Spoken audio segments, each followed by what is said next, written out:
میرے پاکستانیوں، یہ جو پچھلے ہفتے حالات ہوئے، افسوسناک حالات، اس کی وجہ سے میں نے فیصلہ کیا کہ میں آپ کے سامنے آؤں۔ لیکن سب سے پہلے ہمارا وہ واحد ملک ہے جو اسلام کے نام پہ بنا تھا۔ اس کا نعرہ کیا تھا؟ پاکستان کا مطلب کیا؟ لا الہ الا اللہ۔ اس ملک کے جو لوگ ہیں، اور میں سارا پاکستان پھیرا ہوں، چاہے وہ گناہ گار ہوں، چاہے وہ اپنے دین پہ صحیح معنی پہ عمل کریں یا نہ کریں، لیکن ہمارے نبی صلی اللہ علیہ وآلہ وسلم لوگوں کے دلوں میں بستے ہیں۔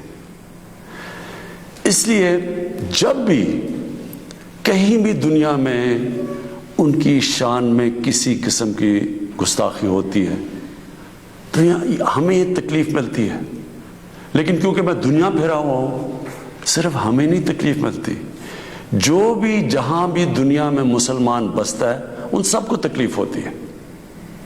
اب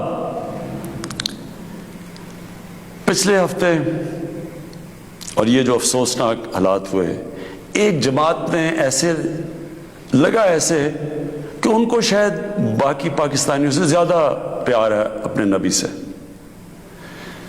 دیکھیں، وہ جو ٹی ایل پی کا جو مقصد ہے، جس کی وجہ سے وہ لوگ باہر نکال رہے ہیں، میں آپ کو یقین دلاتا ہوں کہ وہی میرا مقصد ہے، وہ میری گورنمنٹ کا مقصد ہے۔ ہم بھی انہیں کی طرح چاہتے ہیں کہ دنیا میں کسی ملک میں ہمارے نبی کی شان میں گستاخی نہ ہو، صرف ہمارا طریقہ کار فرق ہے۔ ٹی ایل پی کا کیا طریقہ کار ہے اور میری گورنمنٹ اور میرا جب سے ہم آئے ہیں، ہم کیا کوششیں کر رہے ہیں کہ دنیا میں یہ گستاخی نہ کی جائے ان کی شان میں، وہ یہ ہے۔ ٹی ایل پی یہ کہہ رہی ہے کہ جو فرانس میں ہوا، فرانس کے ایمبیسڈر کو واپس بھیجا جائے، ان سے سارے رابطے ختم کر دیے جائیں۔ ہماری جو گورنمنٹ کا طریقہ کار ہے وہ میں ابھی آپ کو تفصیل سے بتاتا ہوں، لیکن مقصد ہم دونوں کا ایک ہی ہے۔ وہ بھی یہ چاہتے ہیں کہ کسی قسم کا کسی ملک میں کسی کی ضرورت نہ پڑے کہ ان کی بے حرمتی کی جائے، ہمارا بھی وہی مقصد ہے۔ تو میں آج ذرا طریقہ کار کے اوپر بات کرنا چاہتا ہوں۔ 1979 کے اندر، نہیں 1990 میں، غالباً 1990 کے ارد گرد سلمان رشدی نے ایک کتاب لکھی۔ اس کتاب میں اس نے ہمارے نبی صلی اللہ علیہ وآلہ وسلم کی شان میں گستاخی کی۔ پاکستان میں پبلک سڑکوں پہ نکلی، یہاں امریکن ایمبیسی پہ اٹیک کیا اور لوگوں کی شہادتیں بھی ہوئی۔ اس کے بعد آپ اٹھا کے دیکھ لیں کہ ہر تھوڑے سالوں کے بعد کوئی نہ کوئی مغرب کے کسی ملک میں ان کی شان میں گستاخی کرتا ہے، مسلمانوں کو تکلیف ہوتی ہے، کہیں باہر ری ایکشن بھی ہوتا ہے، یا ہمارے ملک میں مظاہرے بھی ہوتے ہیں، لیکن یہ ہر تھوڑے سالوں کے بعد یہی سلسلہ آگے بڑھ جاتا ہے۔ تو کیا ہم نے ابھی تک کوئی فرق پڑا اس اپروچ سے؟ یہی ٹی ایل پی کر رہی ہے۔ یہ بھی یہ پاکستان میں کہہ رہے ہیں کہ مظاہرے کریں گے ہم، اور کیے ہیں انہوں نے، اور ہم سڑکوں پہ آ جائیں گے، پہلے بھی کیے ہیں، کہ اگر ہم ایکشن نہ لیں۔ اب کیا میرا سوال یہ ہے کہ کیا فرانس کے ایمبیسڈر کو واپس بھیجنا فرانس میں اور ان سے سارے تعلقات توڑ دینا، کیا اس سے یہ رک جائے گا؟ کیا اس سے تو کوئی گارنٹی ہے کہ اس کے بعد ان کی شان میں کوئی گستاخی نہیں کرے گا؟ کوئی گارنٹی ہے؟ میں مغرب کو جانتا ہوں، میں آپ کو گارنٹی کرتا ہوں کہ اگر آپ یہ کریں گے، اگر ہم یہ کریں پاکستان، تو اس کے بعد کسی اور یورپین ملک میں یہی ہوگا، آزادی کے رائے پہ نام پہ۔ وہاں انہوں نے یہ ایک آزادی رائے کا ایشو بنایا ہوا ہے، اس کے نام پہ وہ کہیں گے اچھا آزادی رائے کی وجہ سے انہوں نے یہ کیا، ہم بھی یہ کر رہے ہیں، وہ بھی کوئی گستاخی کریں گے۔ کیا پھر اس کے ایمبیسڈر کو بھی ہم واپس بھیجیں گے؟ اور 50 مسلمان ملک ہیں، کوئی بھی اس طرح نہیں کر رہا, کوئی وہاں کہیں مظاہرے نہیں ہوئے, وہ بھی نہیں کہہ رہے کہ ایمبیسڈر کو واپس بھیجو. تو اس کا پہلے تو کوئی فرق نہیں پڑنا لگا فرانس کو. لیکن میں آپ کو یہ بتاؤں پاکستان کو کیا فرق پڑے گا. سب سے بڑا فرق یہ پڑے گا ہمارے ملک کو کہ بڑی مشکلوں سے ہماری معیشت اٹھ رہی ہے.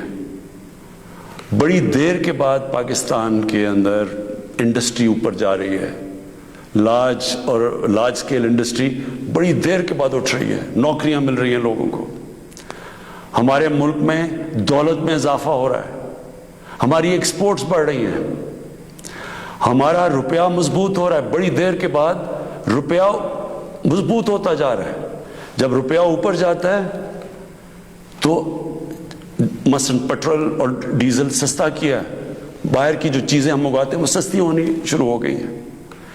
جب ہم فرانس کے ایمبیسڈر کو واپس بھیج کے تعلقات توڑیں گے ان سے, اس کا مطلب کہ یورپین یونین سے ہم تعلقات توڑیں گے. اس کا مطلب کیا کہ جو ہماری آدھی ٹیکسٹائل کی ایکسپورٹس ہیں وہ یورپین یونین میں جاتی ہیں. تو اس کا مطلب آدھی ہماری ٹیکسٹائل ایکسپورٹس وہیں ختم ہو گئی. اس کا مطلب بے روزگاری, فیکٹریاں بند ہو جائیں گی. اور اس کے آگے کیونکہ آدھی ہماری مین ایکسپورٹ ٹیکسٹائل ہے, جب ٹیکسٹائل آدھی رہ جائے گی ایکسپورٹ, ہمارے روپے کے اوپر پریشر پڑے گا, روپیہ گرے گا, مہنگائی بڑھے گی, غربت بڑھے گی. تو نقصان ہمیں ہوگا, فرانس کو کوئی نقصان نہیں ہونے لگا. تیسری چیز اب ہم نے اس کے اوپر جب یہ ہوا تو میں پہلے ذرا آپ کو تھوڑی تفصیل پیچھے بتا دوں. یہ ہم 2-2.5 مہینے سے لگے ہوئے تھے. ہماری گورنمنٹ ٹی ایل پی سے مذاکرات کر رہی تھی. ہم ان کو یہی چیزیں سمجھا رہے تھے کہ اس سے نقصان ہمیں ہونے لگا ہے, ان کو نقصان نہیں ہوگا, ہماری عوام کو نقصان ہوگا.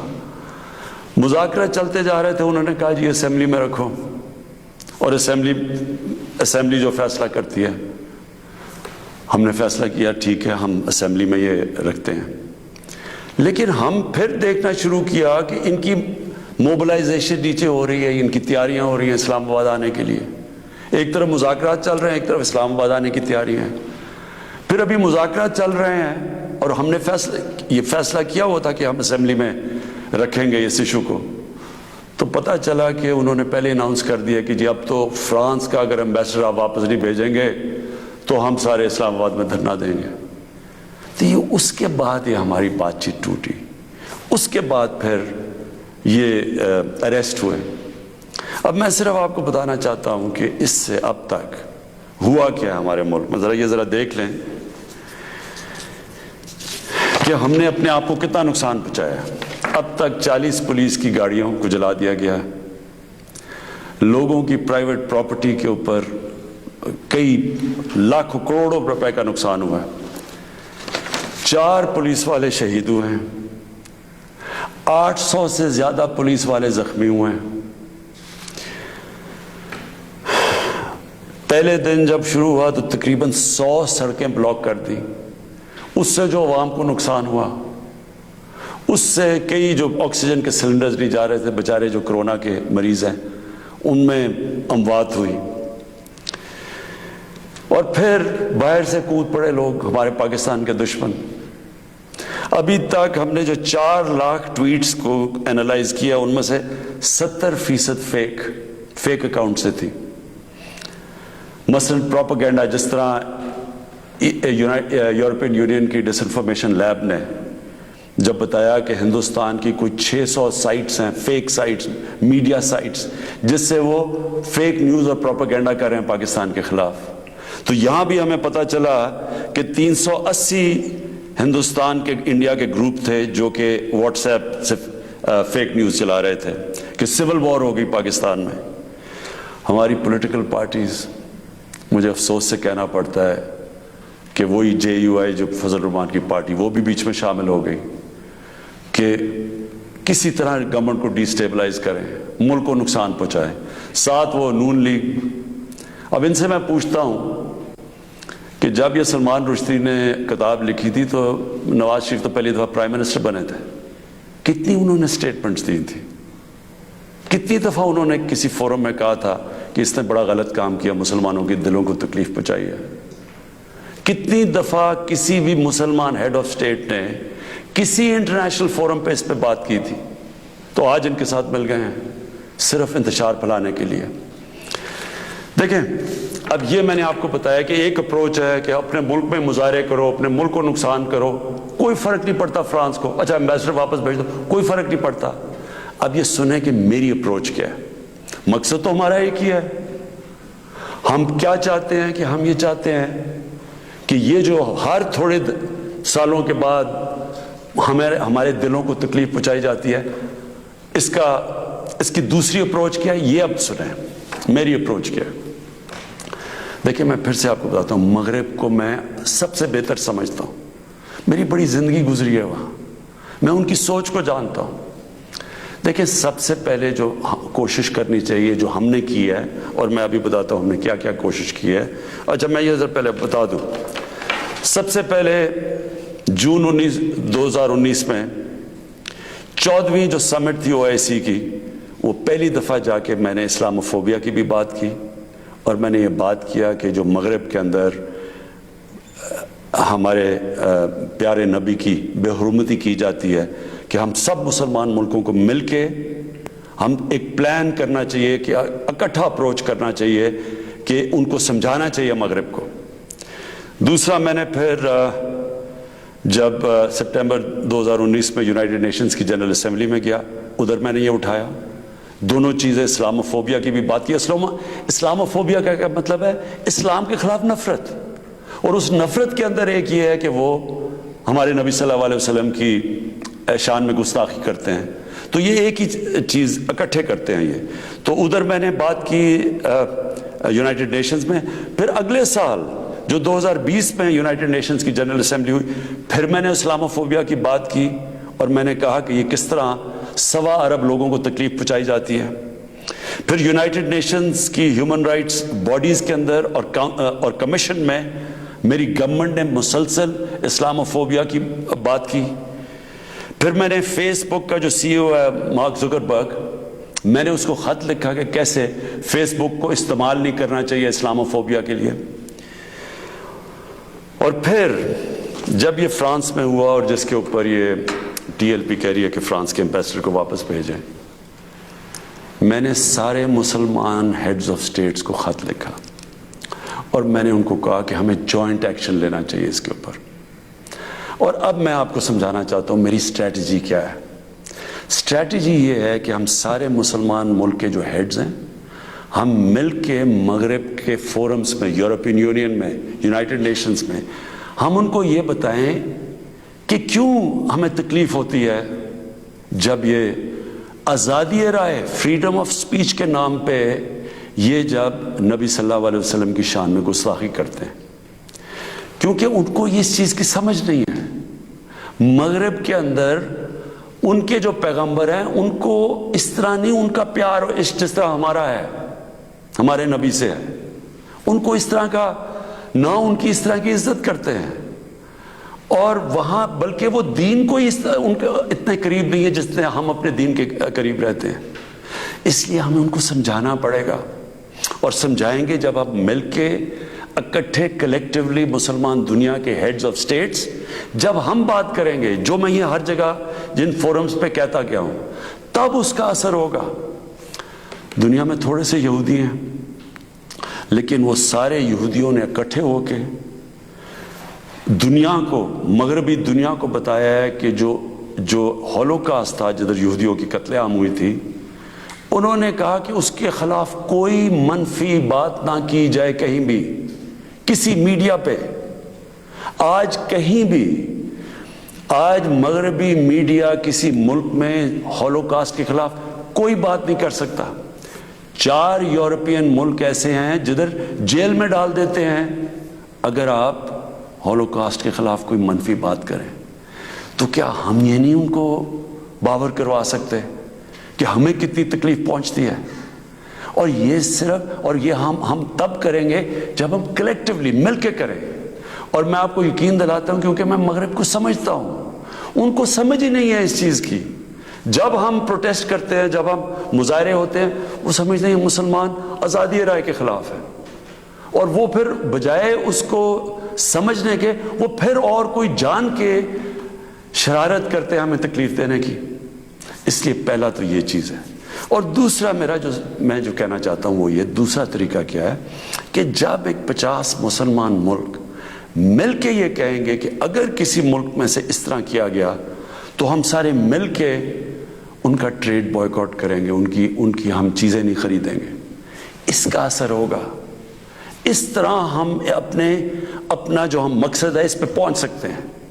میں نے آپ کو 2 مقصد بتائے، ایک یہ TLP کا مقصد ہے، ہم ساری زندگی بھی لگے رہیں، ہم اپنے ملک کو نقصان پہنچاتے رہیں گے، کبھی کوئی فرق نہیں پڑنے لگا ان کو۔ جو میں کیمپین کر رہا ہوں، میں آپ کو یقین دلاتا ہوں کہ یہی طریقہ ہے کہ انشاءاللہ ایک دن ان کو سمجھ آ جائے گی، اور وہ دن دور نہیں ہے۔ میں آج آپ سب کے سامنے کہتا ہوں کہ میں ذمہ داری اس کی لیتا ہوں، میں ہی سے کیمپین کو لیڈ کروں گا، لیکن میں انشاءاللہ اپنی قوم کو مایوس نہیں کروں گا، اپنے مسلمانوں کو مایوس نہیں کروں گا۔ ہم انشاءاللہ ان کو یہ ایک دن سمجھا دیں گے کہ جس طرح اگر وہ یہودیوں کے لیے سینسٹیو ہیں، ان کو تکلیف نہیں دینا چاہتے، تو ہم تو سوار مسلمان ہیں، ہمارے بھی دل ہیں، ہمیں بھی تکلیف ہوتی ہے، اور جیسے ان کو اس چیز کی سمجھ آ گئی، یہ ہم اپنا مقصد پہ پہنچ جائیں گے۔ آخر میں اپنے علماء ان کو خاص طور پہ کہنا چاہتا ہوں کہ آپ کو اس میں ہمارے ساتھ مل کے، میرے ساتھ مل کے میری تائید کرنی چاہیے، ہماری مدد کرنی چاہیے، کیونکہ یہ جو چیزیں یہ جو ہو رہے ہیں ہمارے ملک کو نقصان پہنچ رہا ہے، اس سے تکلیف پہنچتی ہے۔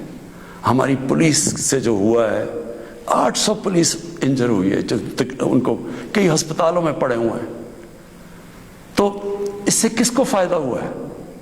کیوں ہندوستان کی یہ جو ویب سائٹس ہیں جو اس کے اندر کود پڑی ہیں، یہ دشمنوں کو فائدہ ہوا ہے؟ قوم کو کیا فائدہ ہوا اس سے؟ قوم کو تو صرف نقصان ہوا ہے، اور جو مقصد ہے ہمارا اس سے تو اس پہ نہیں پہنچ رہے ہم۔ کوئی فرق نہیں پڑے گا کسی مغربی ممالک کو، جو مرضی ہم اپنا ملک کا نقصان کریں، جرم کہیں اور ہو، ہم اپنے اوپر خودکش حملہ کر دیں، یہ کون سی عقل اور سمجھ ہے؟ تو میں آپ سب کو کہوں گا، اپنی قوم کو کہوں گا کہ یہ ٹائم ہے اکٹھے ہونے کا۔ ہمارا ملک بڑی مشکلوں سے ایک اس طرف نکل رہا ہے کہ ہم اب اوپر آنے والے ہیں، ہماری معیشت اٹھ رہی ہے، لوگوں کو روزگار مل رہا ہے، ہمارا روپیہ مضبوط ہو رہا ہے، ہمارا ملک کا ڈائریکشن ٹھیک ہے۔ تو یہ ٹائم اپنے ملک کو نقصان پہنچانے کے لیے نہیں ہے، یہ صرف ہمارے ملک کے دشمن ہمیں نقصان پہنچائیں گے۔